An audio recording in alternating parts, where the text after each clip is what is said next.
안녕하세요. 저는 얼마 전 기막힌 이유로 이혼을 하고 딸아이 하나와 둘이 살고 있는 싱글맘입니다. 이혼한 전 남편과 시댁 식구들은 뻔뻔하다라는 단어가 사람의 얼굴을 하면 저희 시댁 식구들이 아닐까 할 정도로 놀라울 만큼 얼굴에 철판을 깐 사람들이었어요. 하지만 그런 면모를 결혼하기 전까지는 정말 전혀 몰랐어요. 그냥 약간 예민한 시모, 그리고 약간 푼수 같은 시부, 그냥 그런 사람들인 줄만 알았거든요. 그런데 남편까지도 그렇게 우유부단하고 박쥐 같은 인간인지 제가 몰라봤던 거죠. 저희 어머니는 결혼 전 연애를 할 때 힘든 일을 한 번씩은 겪어봐야 그 사람에 대해 알 수 있다고 생각하는 사람이었습니다. 하지만 저희에게 그렇게 크게 힘든 일이 있지도 않았고 도리어 굉장히 일사천리로 빠르게 결혼이 진행됐던 것 같아요. 남편은 공무원으로 일하고 있었고 저는 대기업 금융회사에서 일하는 사람이었습니다. 처음에 상견례를 하기 위해 친정 부모님과 예비시댁 쪽 식구들이 만났을 때 친정엄마는 영 못마땅해 하셨어요. 딸, 너희 시어머니 될 뿐 말이지. 인상이 너무 안 좋아. 늙으면 살아온 가정이 얼굴에 기록된다고 하거든. 그런데 얼굴이 힘든 것도 아니고 너무 신경질적인 표정이야. 너 진짜 괜찮겠니? 말해보니까 더더욱 그런 생각이 든다. 말에 뾰족뾰족 가시 있는 것이 너 결혼하고 힘들까봐 걱정이네. 그래? 나한텐 그렇게까지 예민하게 말씀 안 하시는데. 친정엄마의 말에 친정아버지가 친정어머니를 나무라셨어요. 거 허튼 소리 좀 그만해. 사위들 총각은 성격 좋기만 하던데 뭘. 우리 딸 사랑한다니 무슨 일 있더라도 서로 잘 도우며 해결할 수 있겠지. 벌써부터 걱정하고 난리야? 애 결혼이 장난도 아니고 아니다 싶으면 빨리 정리하는 것도 한 방법이죠. 결혼은 신중하게 생각하는 게 맞아요. 네 남편 될 사람은 그리 안 보이기는 하는데 어른들이 참 인상이 별로라 걱정이야. 엄마, 걱정하지 마. 힘든 일 있으면 그 사람이랑 같이 이겨낼게. 그리고 우리 시부모님들 나한테 그렇게 깐깐하게 구는 사람들 아니셔. 네가 그렇다면 다행이긴 한데 엄마는 영 탐탁치 않는구나. 그런 엄마의 걱정에도 저는 아무런 걱정이 없었어요. 남편은 참 좋은 사람이었으니까요. 분명히 시댁과의 일이 생겨도 남편이 지켜줄 거라고 생각할 정도로 말이죠. 하지만 결혼하고 얼마 지나지 않아 제가 얼마나 안일하게 생각했는지 알게 됐어요. 저는 연봉이 꽤 높은 상태였어요. 공무원인 남편보다 돈을 더 잘 벌었거든요. 그래서 저는 제 일에 애착을 가지고 있었어요. 솔직히 돈을 많이 벌어서가 아니라 그 일과 직장이 너무 저랑 궁합이 좋았기도 했어요. 그래서 일을 그만둘 생각은 전혀 없었어요. 임신을 하고 출산을 하더라도 말이죠. 그 부분에 대해서는 남편과 굉장히 많은 이야기를 나누었답니다. 결혼 전에도 물론이고 결혼 후에도 물론이고요. 남편은 제가 직장을 가져서 돈을 벌어주는 것이 좋다고 이야기를 했고 육아는 자기도 충분히 도움이 될 수 있을 거라고 호언장담했죠. 저는 남편 말을 믿었습니다. 본인이 할 수 있다고 하니까요. 그런데 상황이 닥쳐봐야 아는 거예요. 막상 아이를 가지고 나니 슬슬 불안한 마음이 들기 시작했습니다. 제 배는 이미 가득 불러오는데 남편은 여전히 집안일을 도울 생각도 없어 보였어요. 애가 생기면 잘하겠다느니 애가 생기면 자기도 달라지겠다느니 그런 말을 연신 뱉어냈지만 실상은 전혀 도움이 되지 않았죠. 그런데 그런 남편의 문제는 정말로 아주 사소한 일이었어요. 그 다음에 터질 일에 비하면요. 아이를 낳기 위해 출산 휴가를 쓰고 예정일을 며칠 앞둔 어느 날, 시어머니에게 전화가 왔습니다. 네, 어머님. 너 내가 하라는 대로 했니? 어머니, 제가 말씀드렸지만 제 직장은 복지도 좋고 돈도 많이 주는 좋은 직장이에요.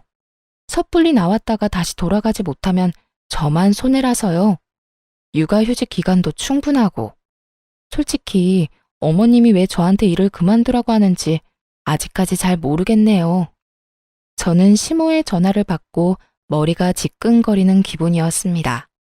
시모가 하는 말은 간단했어요. 이제부터 애를 키워야 할 테니 일을 그만두라는 거였죠. 그렇지만 이미 저희 부부 사이에 이야기가 다 끝난 상황이었어요. 그런데 시모는 일까지 그만두라며 난리였습니다. 저는 당연히 거절을 했고요. 너 애 키우는 게 장난처럼 보이니? 일하면서 애를 키울 수 있을 것 같아? 내가 보기엔 너 절대 그렇게 못해. 애 하나 키우는데도 엄청난 힘과 시간이 드는 거야. 내가 하는 말 잔소리처럼 듣지 말고 육아휴직이니 출산휴가니 그런 거 쓰지 말고 바로 퇴직해라. 그게 너한테 더 좋을 일이다. 우리 아들이 돈을 못 버는 것도 아니고 명망 있는 직장에 돈도 충분히 벌어오는데 넌 왜 이렇게 고집을 피워? 결국 이런 식으로 시작된 시모와의 대화는 언제나처럼 고구마 100개를 먹은 것처럼 답답하게 끝나고야 말았어요. 아무리 제가 이야기를 해도 듣지를 않더군요. 시모야 평생을 시부의 그림자로 살며 일도 안 하고 전업주부로 살아와서 모르겠지만 솔직히 돈을 벌려고 일하는 거였으면 저도 당장에 때려치웠겠죠. 하지만 너무 복지도 좋고 저하고도 잘 맞는 직장이었거든요. 굳이 떠나고 싶은 마음도 없었고 저도 아이를 키우는 것만큼 직장 생활도 중요하다고 생각하는 사람이었거든요. 그런 제가 시모의 전화를 하루에도 몇 통을 받으니 결국 참지 못하고 남편에게 말했어요. 그런데 남편 말이 더 웃겼습니다. 당신도 참 답답하네. 남들은 일 못 쉬어서 난린데 당신은 왜 자꾸 그렇게 일을 하고 싶어서 난리야? 내가 다 책임질 테니까 우리 엄마가 하라는 대로 해주면 안 돼? 그럼 내 인생은 뭐가 돼? 내가 평생을 가꿔서 읽어온 일들이야. 그리고 거기서 일하는 거 너무 좋아하고. 전업주부가 내 성미에 맞다면 모르겠지만 난 그런 성격도 아니잖아. 밖에서 사람을 만나야 스트레스가 풀리는 사람인데 집안에서 애만 보고 있는 것도 정말 못할 짓이라고. 당신 인생이 뭐긴 뭐야? 내 아내, 그리고 우리 애 엄마. 그렇게 사는 거지. 남들 다 그렇게 살아. 난 당신이 왜 화를 내는지 모르겠어. 아, 그냥 일 그만두면 되잖아. 그렇게 남편과의 대화도 별 소득 없이 끝나버렸죠. 그래도 저는 일을 그만둘 생각이 전혀 없었어요. 남편과 시모를 속이더라도 일은 계속할 생각이었거든요. 그렇게 아이가 태어나고 한두 달간은 잠잠했습니다. 모유 때문에 잠도 제대로 못 자는 며느리에게 그런 말을 할 정도로 못된 사람들은 아니 생각했죠. 그런데 딱 2달까지였어요. 아이가 3개월가량이 되어갈 때 또 시모의 전화 공격이 시작됐어요. 이번에는 육아에 직접적으로 간섭하는 전화였어요. 애 모유는 먹였니? 젖 안 나온다고 분유 먹일 생각하지 마라. 나중에 애한테 안 좋아. 애 머리 나빠지면 큰일 난다.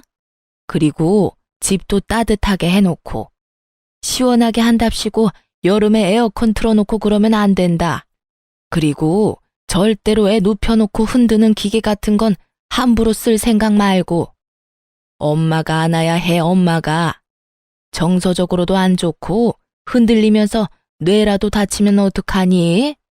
또 유모차 같은 건 좋은 걸로 사. 돈 아끼지 말고. 그리고 너 일 그만둔 거 맞긴 하니? 절대로 일한다고 설치지 마라.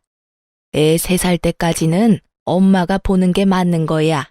아니, 그 이후로도 엄마가 계속 보는 게 맞지. 끊임없이 아이 육아 그리고 제 퇴직과 관련된 간섭이었어요. 그것이 맞는 말이더라도 매일 10통이 넘는 전화를 받으면요. 이게 걱정이라는 생각이 전혀 안 들거든요. 와서 돌봐줄 생각은 없으시면서 매번 말로 사람을 채근하며 애가 아프기라도 하면 제 탓인 양 말하는 걸 보고 정말 스트레스를 엄청 받았어요. 그 뒤로는 전화도 걸러서 받았어요. 몇 번 받지 않은 적도 있었죠. 그럴 때마다 애가 귀가 예민해서 벨소리가 날 때마다 깨기 때문에 무음으로 해놨다고 했어요. 그렇게 애가 8개월쯤 되자 점점 저도 힘들어졌어요. 애 키워보신 분들은 잘 알 거예요. 애가 아무리 말을 잘 들어도 함께 있는 게 행복해도 몸이 힘들고 축나는 건 어쩔 수 없다는 걸요. 차라리 일을 하는 게 더 낫다 싶을 때가 있다는 걸요. 저도 그랬어요. 게다가 시모의 전화 때문에 오기도 생겼거든요. 저렇게 일 그만두라고 하면 일이 하고 싶어지더라고요. 그래서 가까이 사는 친정엄마에게 고민 상담을 좀 했어요. 친정엄마가 그러더군요. 그래, 네가 도와줄 사람이 없다면 또 모를까. 이렇게 든든한 엄마가 있는데 걱정하지 마. 내가 귀여운 손녀 잘 키워줄 테니까 걱정하지 말고. 너무 고마운 마음에 매달 돈도 드리고 애가 어린이집에 들어갈 13개월까지만 봐달라고 했죠. 만 1살이 되면 어린이집 보낼 생각이었거든요. 그렇게 일에 복귀를 하니 정말 좋더군요. 집안에 있을 때는 애 때문에 집안일 때문에 이래저래 신경을 많이 쓰고 스트레스도 받았는데 일을 하러 오니 스트레스를 받을 일이 없더군요. 저만 잘하면 크게 문제 생길 일이 없는 게 일이잖아요. 그런데 제가 멋대로 일을 시작했다고 생각한 건지 시모가 제게 전화를 시도 때도 없이 걸기 시작했어요. 그런데 이번에는 새벽이며 한밤중이며 가리지 않았던 거예요. 아이 때문에 전화를 했을 때는 거의 대부분이 낮이었거든요. 그런데 일을 시작하고 나니 밤 11시, 새벽 4시 일을 하고 있는 시간까지 하루에 20통 넘게 제가 전화를 받을 때까지 하실 때도 있었어요. 나는 걱정이다. 너 이렇게 일한다고 설치다가 나중에 애한테 집중 못할까봐 걱정이고, 네가 돈 많이 버는 거야 내가 알지만 아들만 벌어도 되는데 왜 자꾸 너까지 설치는지. 그냥 집에서 쉬면서 애나 보면서 내조나 하렴. 너까지 밖으로 나돌아다니지 말고. 받을 때마다 이 용건이었어요. 누군가 들으면 굉장히 차분히 타이르는 말투였죠. 그리고 어떤 사람들이 들으면 참 며느리를 쉬게 해주려 노력하는구나 싶을 정도였죠. 하지만 그 의도는 전혀 그런 것이 아니었어요. 아이를 위해 제 인생을 희생하는 게 맞는 거다 라며 거의 세뇌 수준으로 말하고 있는 거였죠. 게다가 새벽과 한밤중에 전화해서 그러는 건 정말 말도 안 되는 일이잖아요. 저도 이쯤 되니 무슨 조치를 취해야겠다는 생각이었어요. 새벽이나 한밤중에 시모에게 전화가 오면 남편에게 전화를 바꿔줬어요. 한창 잘 자는 남편을 깨워서 말이죠. 처음에는 남편도 시모에게 차분히 이야기했어요. 장모님이 애 잘 봐주셔서 포동포동하게 살도 많이 쪘고 와이프 일하는 것도 경제적으로 도움이 많이 되니 좋다고 말이죠. 그렇지만 그렇게 말해도 그때뿐이었어요. 그 다음에도 똑같은 용건으로 전화가 오고 전화가 올 때마다 제가 남편을 깨우니 남편이 울컥하며 제게 한마디 하더군요. 엄마가 당신한테 전화하는 건데 왜 자꾸 나한테 바꿔주는 거야? 나도 잠 좀 자자. 자, 누가 자지 말래?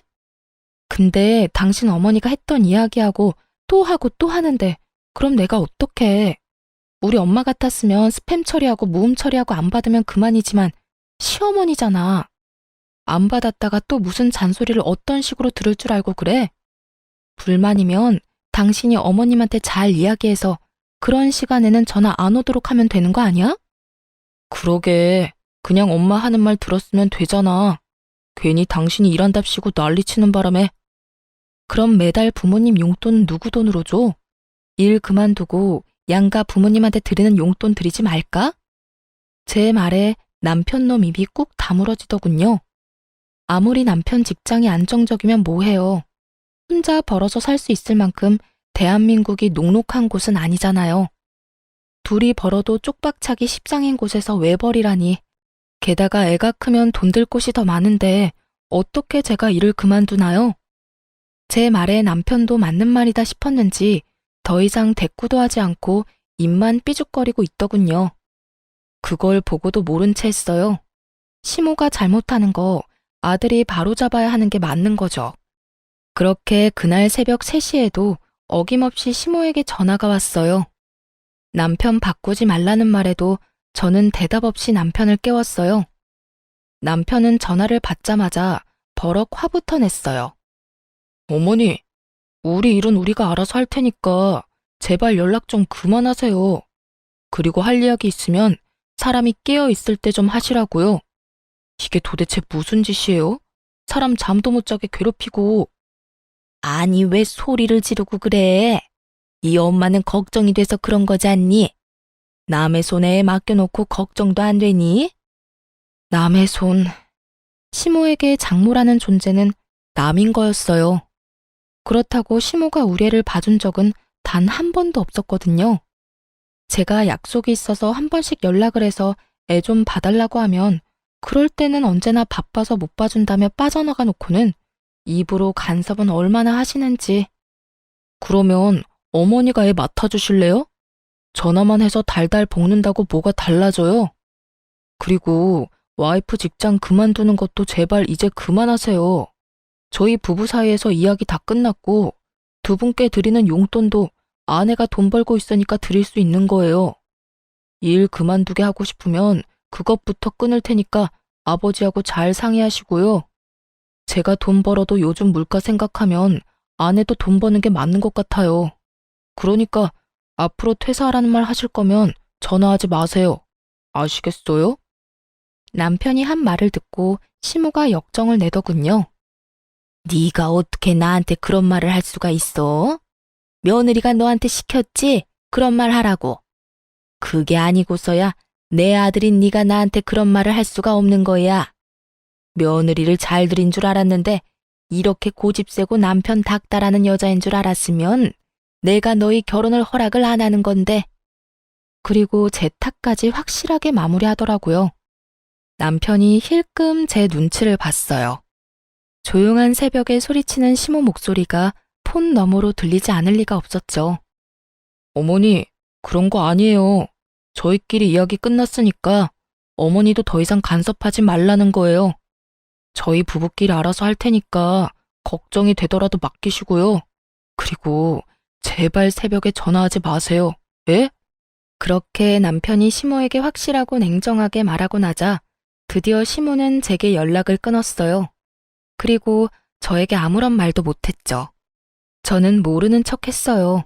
시모는 저를 볼 때마다 한숨을 쉬며 하고 싶은 말을 삼키는 모양이었어요. 차라리 낫다고 생각했어요. 입 밖으로 꺼내지 않으면, 그렇게 수십 통의 전화를 하지만 않으면 제가 스트레스를 받을 일도 없으니까요. 그렇지만 시모가 별 문제 없으니 이번에는 시부가 저를 괴롭히더군요. 며느라가 일도 이제 시작하는 거 보니 몸도 많이 좋아진 것 같은데 둘째는 언제 가질 생각이냐? 쓸모없이 돈만 축내는 딸보다는 아들이 최고야. 아들 하나는 낳아둬야 집안이 편한 법이다. 시부의 남아선호 사상이 시작됐거든요. 요즘 같은 시대에 무슨 시대에 덜 떨어진 생각인가 싶겠지만 실제로 그렇게 생각하는 사람이 생각보다 많아요. 그리고 나이가 많으면 많을수록 아들이 전부라고 생각하는 사람은 더 많은 법이죠. 애가 2살이 됐을 무렵부터 꾸준히 시부가 제게 말했어요. 솔직하게 말하자면 둘째를 가지고 싶은 생각은 없었어요. 하나만으로도 벅차다는 생각이었고 육아휴직을 2번이나 쓰는 것도 눈치가 보이는 상황이었죠. 물론 직장 사람들 그 누구도 제게 무엇라 하지 않겠지만 제 마음이 미안함으로 가득했거든요. 그래서 말로만 네, 생기면 낳아야죠 하고 건성으로 답하기 일쑤였어요. 그런데 저희 딸이 만으로 4살이 됐을 무렵 그 일이 벌어졌어요. 그날은 어린이날로 딸아이가 아주 기대하던 날이었어요. 딸애는 기분이 좋아서 아침부터 난리였어요. 가고 싶다고 노래를 부르던 동물원을 일찍 갔다가 오후에 시댁으로 향했어요. 시동생도 아들이 하나 있는데 어린이날이라 아들 데리고 시댁으로 온다고 했거든요. 그러니 저희도 오랜만에 시조카 얼굴도 볼 겸 시댁으로 간 거였어요. 그전에는 어린이날에도 저희끼리 보냈기에 갈 일이 없었어요.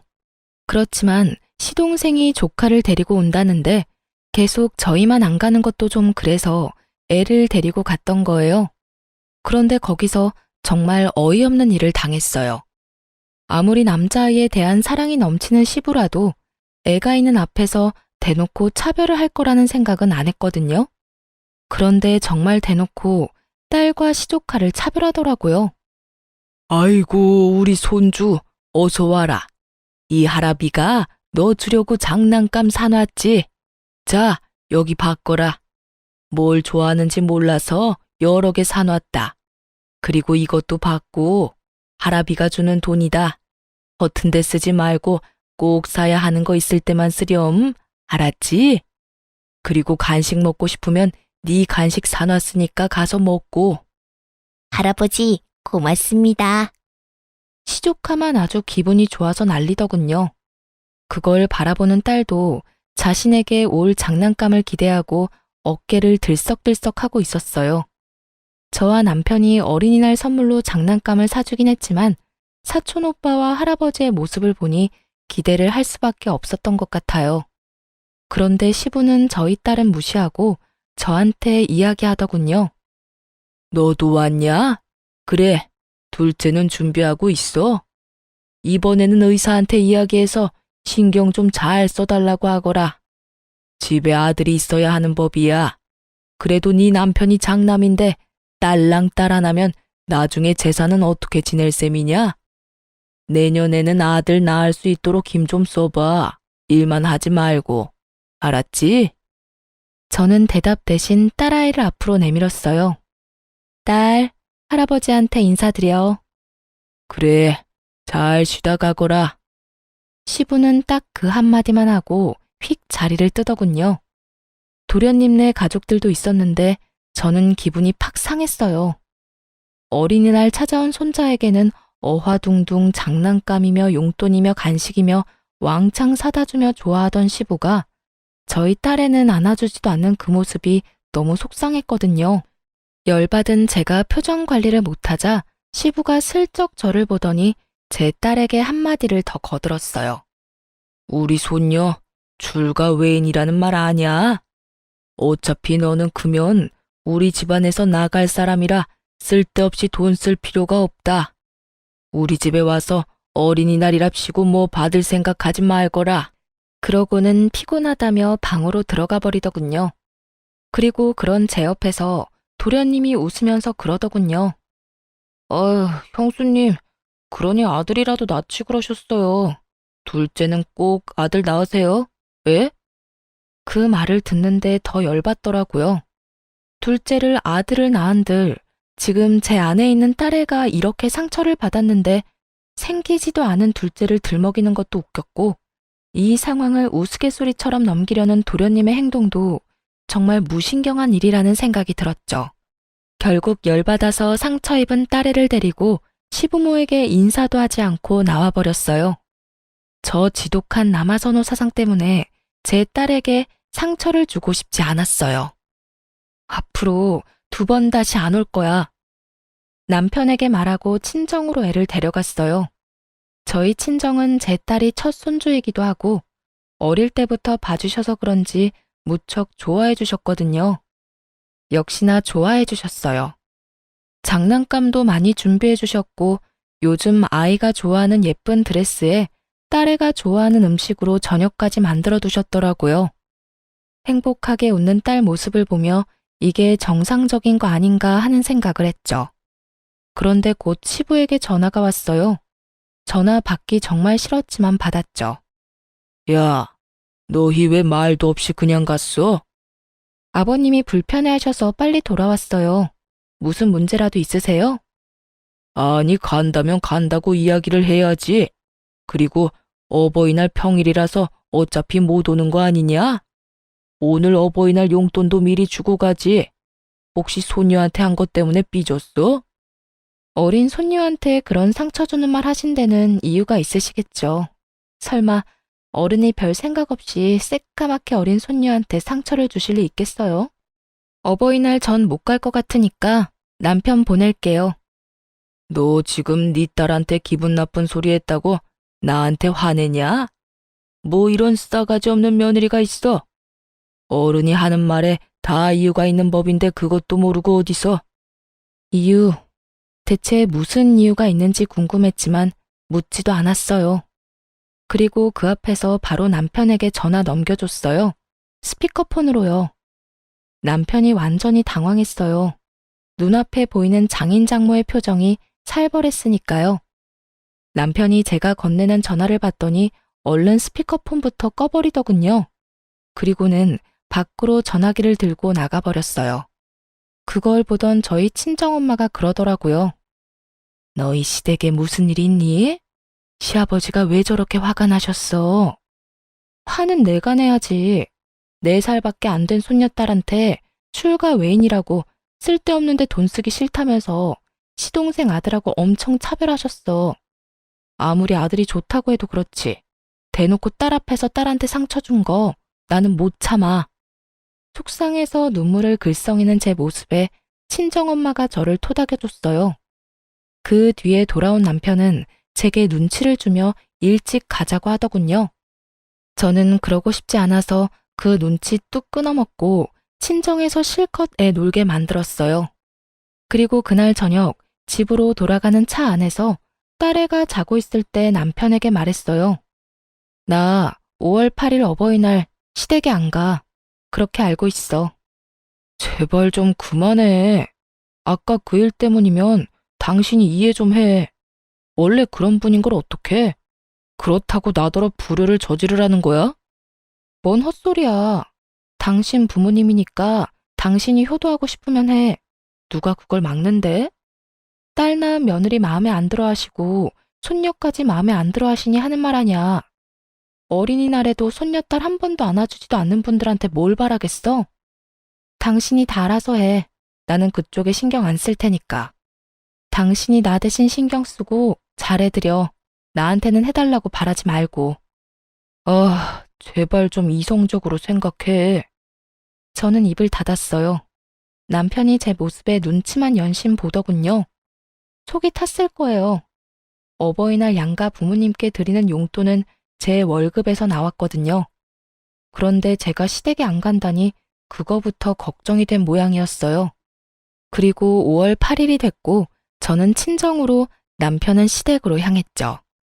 그런데 제가 친정에 있는 동안 시부에게 전화가 왔더군요. 너 왜 우리 집에 안 오냐? 애아빠 도착 안 했나요? 그 사람이 가기로 했는데요. 너는 뭐하고 안 와? 아들이 너 안 와서 용돈 없다고 하던데. 어버이날 용돈 100만 원 안 줄 거야? 저한테 돈 맡겨놓으셨어요? 용돈 100만 원을 왜 저한테 와서 찾으세요? 저도 돈 없어요, 아버님.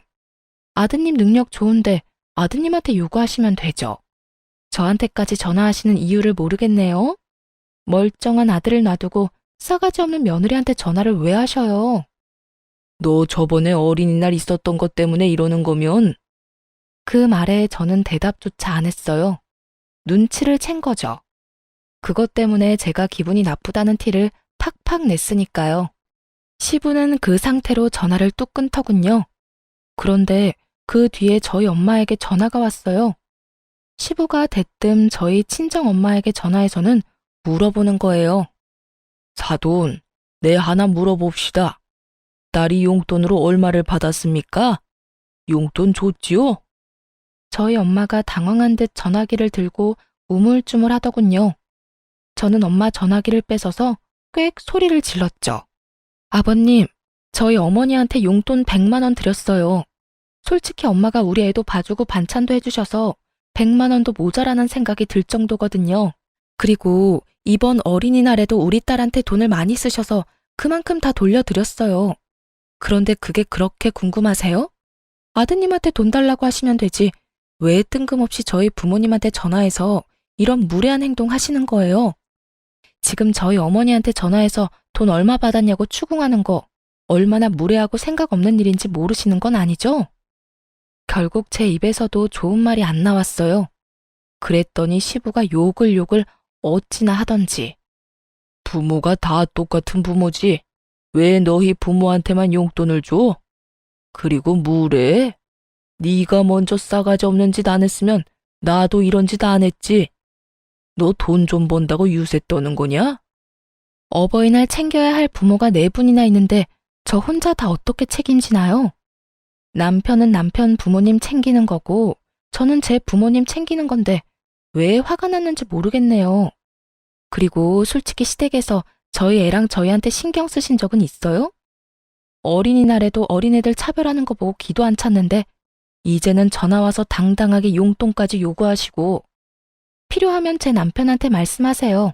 그리고 제가 싸가지 없는 짓을 왜 했는지 잘 생각해 보세요.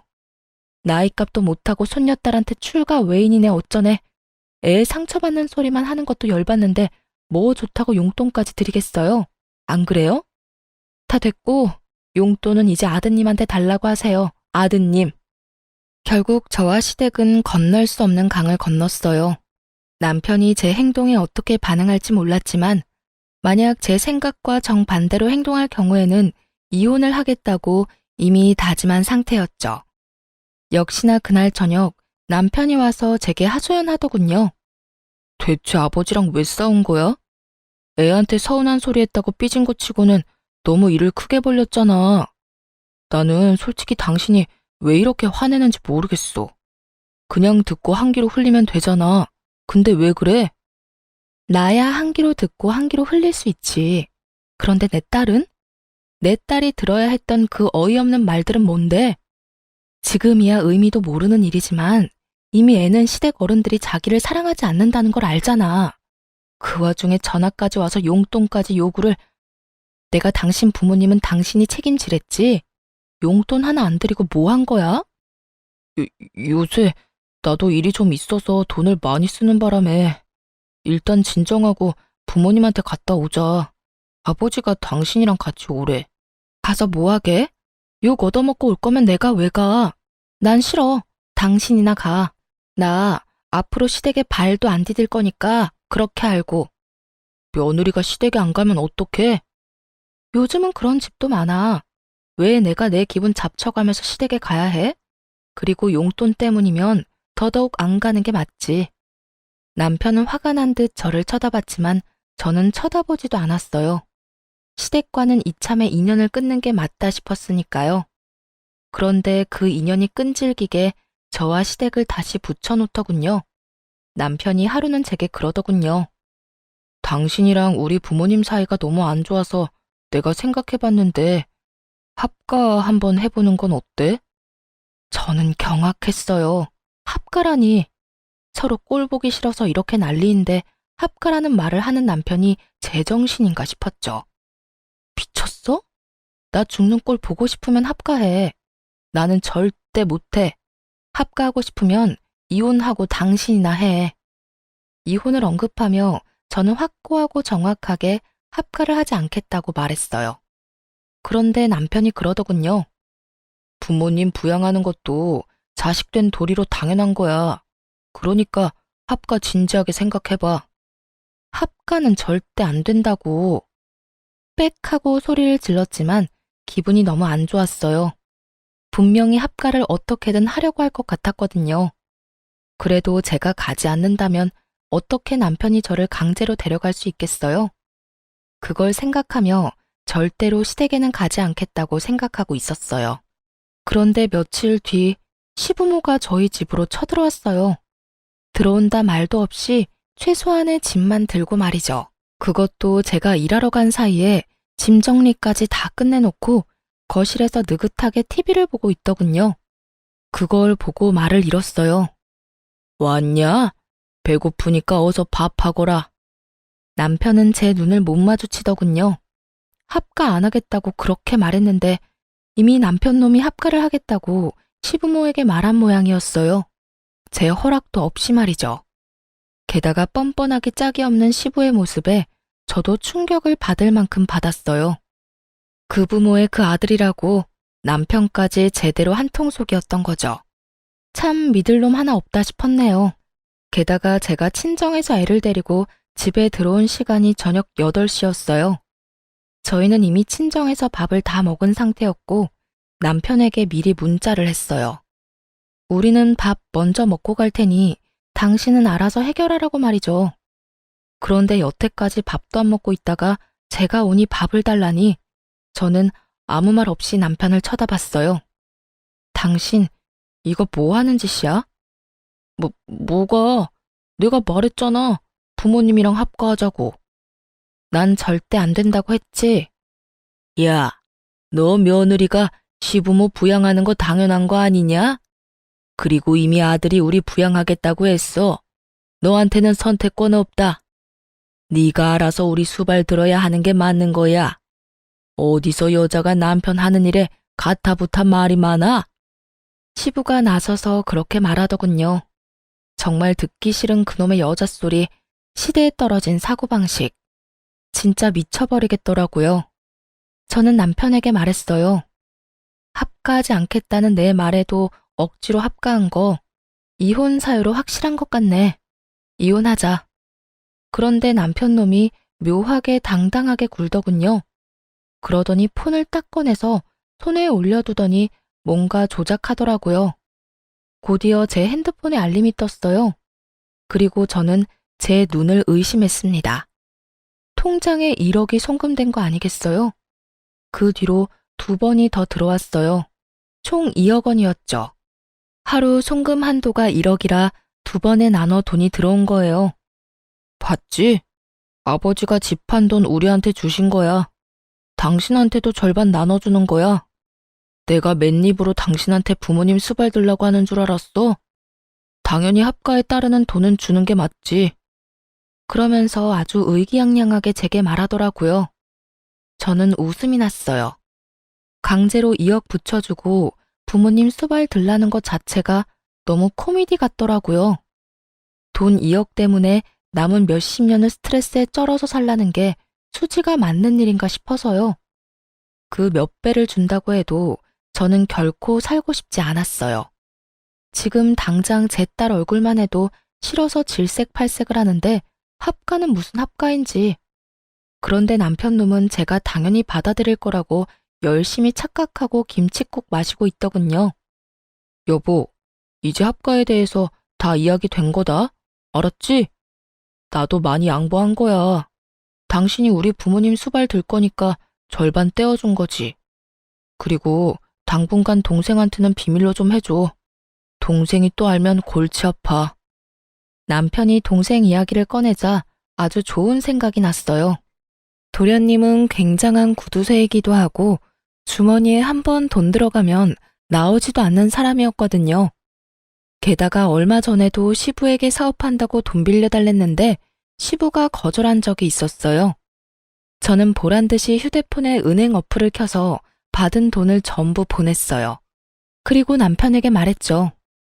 나 이 돈 필요 없어. 수발 안 들고 싶으니까 다시 돌려줄게. 여보, 다시 생각해봐. 2억이라고 2억. 부모님만 모시고 살면 2억인데 무슨 소리야? 너나 다 가져가고 너 혼자 부모님 모시면 되잖아. 왜 나한테 도움을 구해? 분명 말하는데 나는 싫다고 했어. 당신 도대체 왜 그래?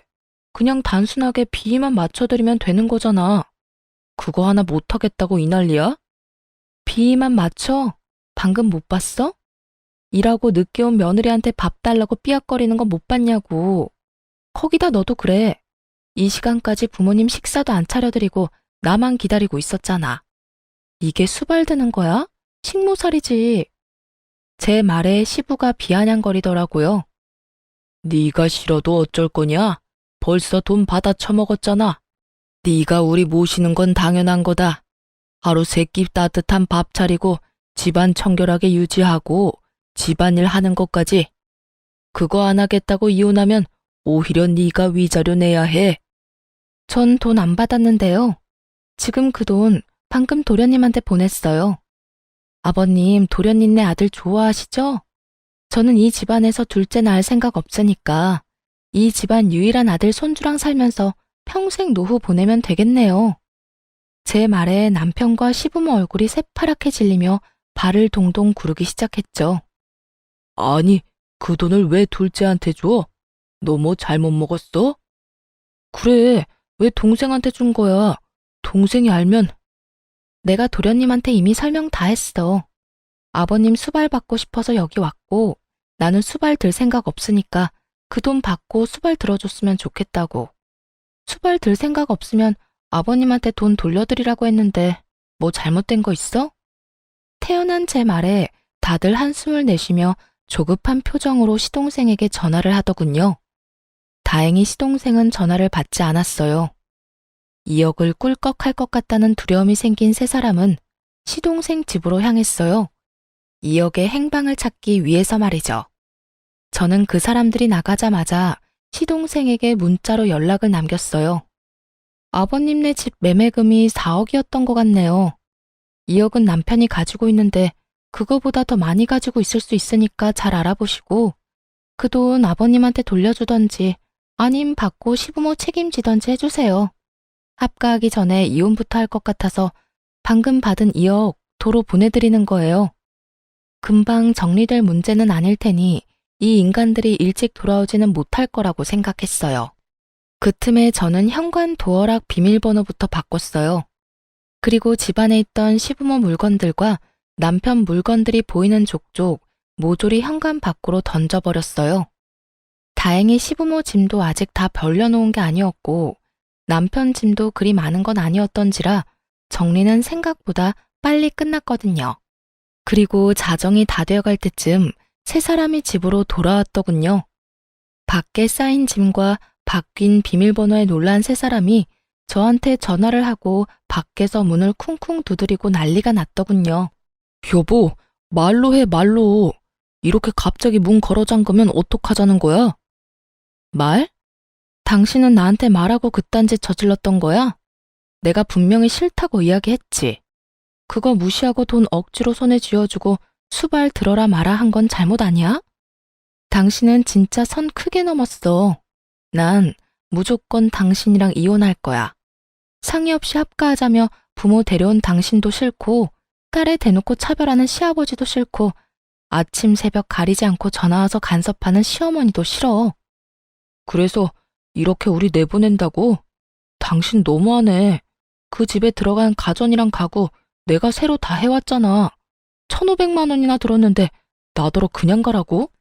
남편이 저희 집에 들어올 때 당시 있던 헝 가구들은 다 버리고 남편이 새로 싹 다 해왔거든요. 그때 거의 1,500만 원쯤 들긴 했어요.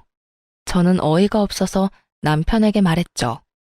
내가 당신 부모님 용돈 챙겨드린 것만 해도 1,500 넘을걸? 그래, 좋아. 그 1,500 내가 줄 테니까 내일 우리 회사 앞으로 와.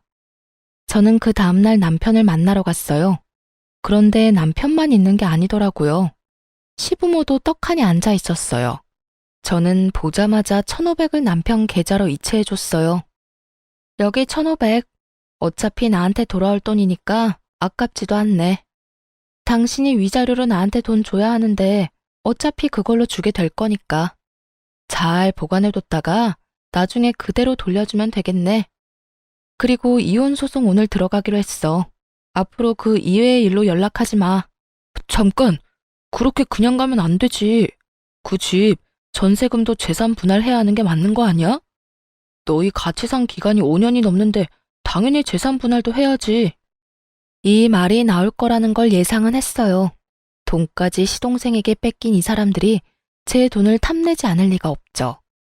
저는 그 사람들 눈앞에 종이 한 장을 꺼내 팔랑팔랑 흔들었어요. 이게 뭐야? 차용증이요. 제가 부모님께 돈 빌려서 그 집 전세금 마련했다는 증거요. 전세 나오면 그 돈 부모님한테 돌려드리게 되어 있어요. 뭐? 그딴 게 어딨어?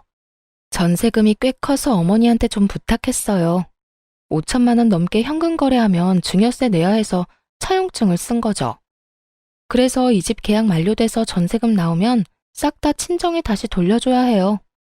사실 어머니에게 매달 용돈을 드리면서 그 용돈으로 원금을 차감하고 있는 중이었지만 그 이야기는 하지 않았어요. 그리고 예상대로 세 사람은 입을 틀어막으며 당황하더라고요. 그럼 너희 재산은? 아무것도 없어요. 모아놓은 것도 애 때문에 다 썼고요. 생활비다 부모님 용돈이다 많이 들어가서 남은 것도 없어요. 예적금이라도 있으면 모르겠는데 그것도 없고. 그래도 다행이잖아요. 남편한테 아직 2억 남아있지 않아요? 그걸로 전세나 월세 장만해서 들어가면 되겠네요. 야, 너 이거 다 일부러 그런 거지? 둘째한테 돈 준 것도, 전셋집 빚인 거 말 안 한 것도 일부러 그랬지? 우리 골탕 먹이려고. 무슨 소리 하시는지 모르겠네요. 골탕은 당신들이 나한테 먹인 거지. 얼마나 뻔뻔하고 얼굴에 철판을 깔았으면 하루에 전화를 수십 통을 하질 않나. 할아버지가 돼서 손주 상처 주는 말을 해대질 않나. 합가 싫다고 했는데 쳐들어와서 눌러앉질 않나. 누가 누구를 골탕 먹인 건데요, 지금? 말도 없이 들어와서 돈만 받으면 모셔줄 줄 알았어요? 두 사람 모시느니 내가 남편이랑 이혼하는 게 더 낫죠. 그러니까 앞으로 연락하지 마세요. 본인들 앞길 본인들이 알아서 개척하시고. 아니, 손이 없어요, 발이 없어요? 아직까지 팔팔하시면서 왜 며느리한테 빌붙으려고 하세요? 그것도 그렇게 괴롭히고 못살게 굴던 며느리한테. 좋아하시는 도련님네 가서 편하게 사세요. 손자 재롱도 보시면서. 그렇게 소리치고 저도 집으로 돌아와 버렸어요. 남편이 뒤따라와서 저를 붙잡고 늘어지더군요. 여보, 이렇게 화낼 줄 정말 몰랐어. 나는 그냥 당신이 돈만 받으면 좋아할 줄 알고. 나 당신이랑 헤어지면 갈 곳도 없어. 네가 뿌린 씨앗이니까 네 손으로 거둬. 그러게 누가 집으로 데려오라고 했어? 순간 눈앞에 돈에 눈이 멀어서 넌 나를 팔아먹은 거나 마찬가지야. 돈만 주면 다 되는 거야? 그 스트레스로 내가 죽어나가는 건 보이지도 않냐고.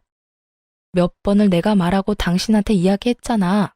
두 분 부모님 때문에 힘들다고. 멀리해도 모자랄 판에 집에 데려오는 짓을. 당신처럼 공감 능력 없는 인간하고는 도저히 못 사니까 죽든 말든 네 알아서 살아. 제발 셋이서 교대로 나 괴롭히지 말고. 그렇게 세 사람을 내버려 두고 돌아왔어요. 세 사람은 집 없이 결국 시동생한테 갔는데 시동생은 세 사람을 받아주지 않았다고 해요. 대신 시부모를 모시겠다고 이야기는 했다는데 오히려 시부모가 거절했다고 하더라고요. 합가 안 해도 되니 시부는 2억을 달라 말했지만 시동생도 한 번 물은 돈 절대 주지 않을 인간이거든요. 결국 시동생이 돈 안 주는 바람에 송사에 휘말리게 됐다고 하더라고요. 가족끼리 법적으로 네가 잘했니 못했니 아주 난리가 났더라고요. 시부는 남편에게 나머지 돈 내놓으라고 난리였고 남편은 그 돈 중에 일부를 그 짧은 기간 동안 주식으로 날려먹는 바람에 결국은 전세 하나도 못 얻고 그냥 월세방을 얻어서 살게 됐다고 해요. 그 이야기를 듣고 보니 참 웃기더군요. 제 손에 돈 강제로 쥐어주면서 수발 들도록 만든 사람들이 부양하겠다는 시동생에게 가지 않는 것도 웃겼죠. 왜 안 갔나 싶었는데 알고 보니 동서가 두 분을 모시는 걸 그렇게 반대했다고 하더라고요. 집에 들어오면 무조건 요양원 보내버리겠다고 했다니 결국은 시부도 시모도 시동생 집에 들어갈 생각도 못한 거죠. 그 상황에 돈은 돌려줄 생각도 하지 않고 있으니 시부모도 화가 났을 거고 결과는 서로가 서로를 까내리는 모양새가 된 거죠. 이쯤 되니 그런 생각이 들더군요. 시부모에게 당한 며느리가 나 하나뿐만은 아니었구나 하는 생각요. 동서도 아들 낳은 것을 제외하고서는 시부모에게 저와 비슷한 일을 당했을 테죠. 그러니 절대로 부양 못한다고 했을 테고요. 집에서 새는 바가지가 다른 데서 안 셀 리가 없잖아요. 어쨌든 저는 그들과 멀리 떨어져 아이를 키우면서 잘 살고 있어요. 처음부터 떨어져 나와 살았다면 제가 그런 꼴 당할 일은 없었을 텐데. 그것만 살짝 후회돼요. 그렇지만 지금이라도 제자리를 찾았으니 안심이 되기도 하고요. 살다 보니 참 가족끼리 별꼴 다 본다 싶었네요. 그래도 잘 빠져나왔으니 제 인생에는 다행이에요. 앞으로는 이런 일 당하면서 살 생각은 없어요. 혼자서 늙어 죽을 때까지 딸이랑 속 편하게 살고 싶네요. 긴 글 읽어주셔서 감사합니다. 좋은 하루 되세요.